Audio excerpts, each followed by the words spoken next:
Today I'm gonna briefly cover The Walking Dead webisodes. For anybody who doesn't know, The Walking Dead does these little short episodes on different topics in The Walking Dead universe. Most of them are about stuff that was briefly mentioned in one of the main shows, and they go a little deeper on it, and it's a ton of fun. Just quickly before that, I want to thank everyone who subscribed. Guys, we hit 100 subscribers. I don't know what to say. Just thank you all, really. That's so cool. I know it's not that much, but it really means a lot. If you're watching this and aren't subscribed, yeah, that's embarrassing. Subscribe right now and we'll forget about it, okay? Before we get into the first webisode, I want to mention that The Walking Dead has 8 webisodes, and I thought that I'd cover them all in this video, but later I decided to cover just 4 in this video because I need to speedrun through them all, and it wouldn't be that cool as if I go a little bit deeper on it. But now let's talk about the first webisode. The first of 8 webisodes that are currently out is Torn Apart. You remember that walker that Rick killed in the very first episode of The Walking Dead? She's better known as the Bicycle Girl, but her actual name was Hannah. You see, the webisode starts with Hannah waking up from a car crash and she can't find her children. She is surrounded by walkers, so she decides to run to the house of her ex-husband, Andrew. She finds her missing children there. They try to figure out what the hell is happening to the world and stuff like that. Meanwhile, Andrew's new wife, Judy, was just in the store, and somehow she had no idea that the apocalypse had started. She finds an unconscious woman on the street, tries to help her and starts performing CPR, but the woman is already dead and she turns into a walker and bites Judy's mouth and tongue away. Holy crap, I love The Walking Dead. Judy obviously dies. Many zombie things happen and eventually Hannah decides to live with her children without Andrew, aka her ex-husband. While she's near a car, a walker bites her arm. She gives a gun she has to her daughter, Jamie, and she distracts the walkers so her children can escape. While they run away, she gets eaten by the walkers, but they leave the upper part of her body alone from some reason. She turns and starts crawling to the park, where she eventually meets the man himself, Rick Grimes, and he puts her down. Bicycle Girl is probably my favorite walker. I don't know why, I just love her, and I believe she's the first walker Rick puts down. No, wait, actually, never mind, she isn't the first. Okay, next webisode. The next webisode is called Cold Storage. A guy named Chase wakes up on a roof. I don't think we know why he was unconscious though. The guy called Harris gives him a crossbow and they try to get to a so-called self-storage facility. Harris dies and Chase gets into the facility.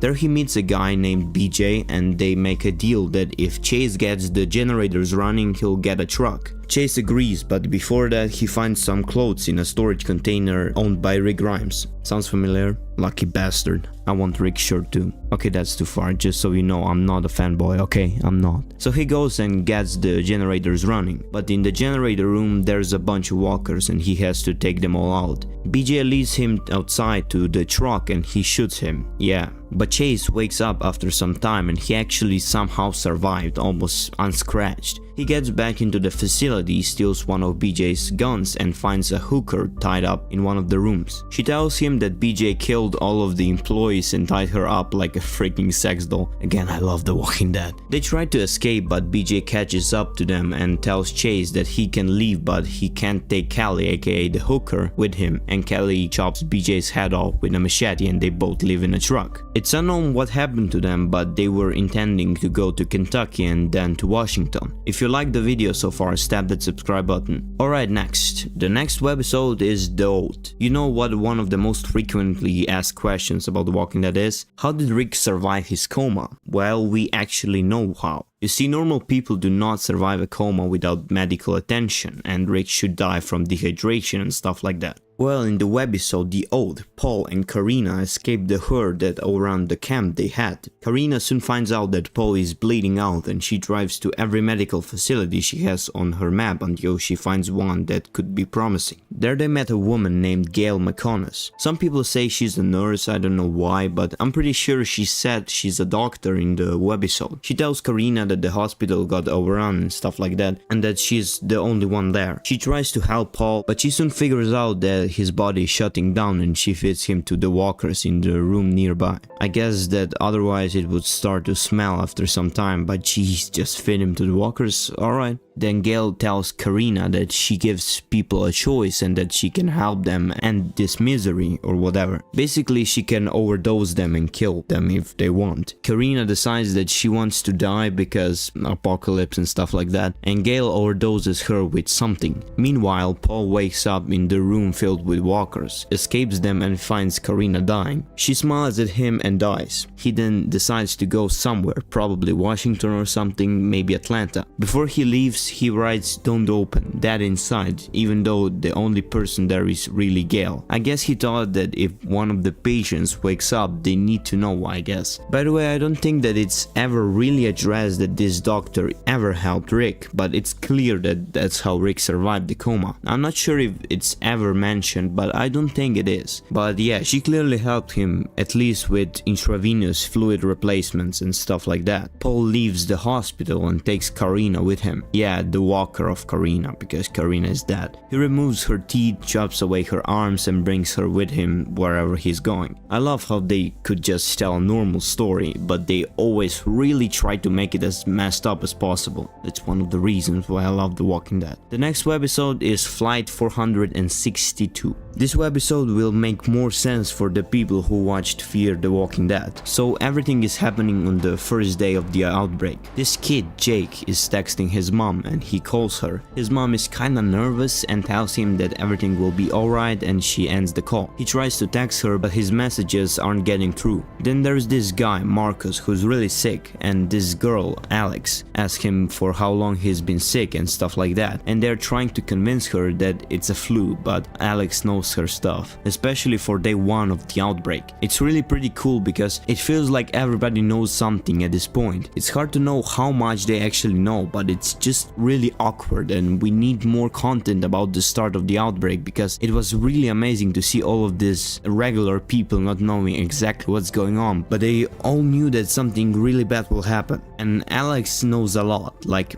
a lot, for the first day of the outbreak, while others are still kind of figuring it out. So this sick guy, Marcus, goes to the toilet and doesn't come out, so his wife tries to talk to him, but he doesn't answer. Alex tries to convince them not to open the door, but they obviously do. Marcus falls to the ground and it's clear that he's been bitten on the belly. Alex again tries to warn everybody, but nobody obviously listens. They try to give him medical help, but Marcus reanimates and bites his wife in the throat. One guy grabs his gun and shoots Marcus's walker in the chest a few times, but it doesn't help, and Alex is like, shoot him in the head, but he runs out of bullets, so Alex decides to put him down herself. She also killed his wife because she was bitten and she lost patience with these stupid guys, I guess. Everything seems fine, but they see that one of the bullets hit one of the windows, the window cracks and the plane crashes. But for more, watch Fear. Actually, I don't know if I want to recommend that. In any case, these are 4 webisodes. One of the next videos will probably be part 2 of this, where I'll cover the other 4 webisodes, which are arguably better than this ones. I can also go into details for every webisode if you want, because this is kind of just an overview, but yeah, I thought it would be fun to explain a few webisodes in a single video, because most of you didn't watch the webisodes, and they are pretty cool and they have a lot of references.